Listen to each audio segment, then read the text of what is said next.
কেমন আছেন বন্ধুরা? আমি আজকে নিরামিষ মোচার ঘন্ট রেসিপি নিয়ে চলে এসেছি। এর জন্য প্রথম আমি মোচাটা ভালো করে কেটে ধুয়ে নিয়েছি। মশলাগুলো সব রেডি করে নিয়েছি যা লাগবে।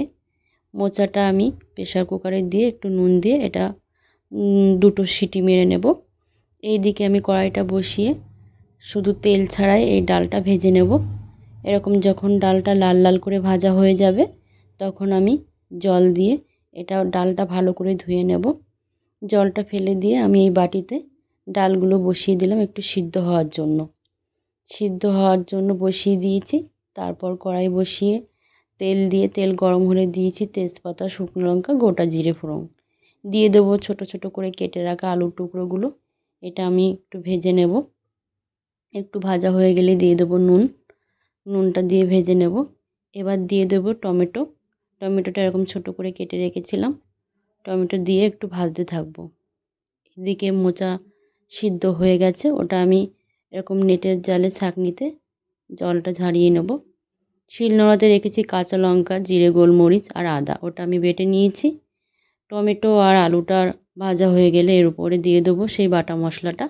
দিয়ে দেবো হলুদ গুঁড়ো আর রং হওয়ার জন্য কাশ্মীরি গুঁড়ো লঙ্কা দিয়ে মশলাটা আমি ভালো করে কষিয়ে নেব। দেখুন তেলটা ছেড়ে দিয়েছে, আলু টমেটো সবই সিদ্ধ হয়ে গেছে।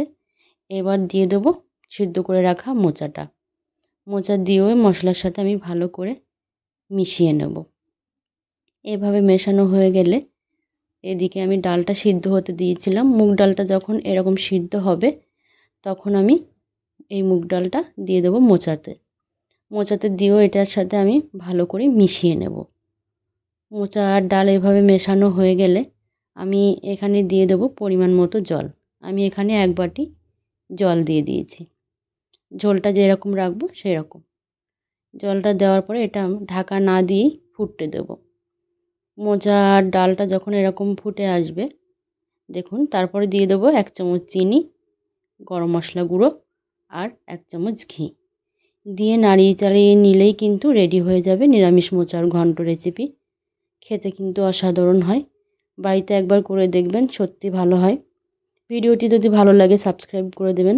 অনেক ধন্যবাদ এতক্ষণ ভিডিওটা দেখার জন্য।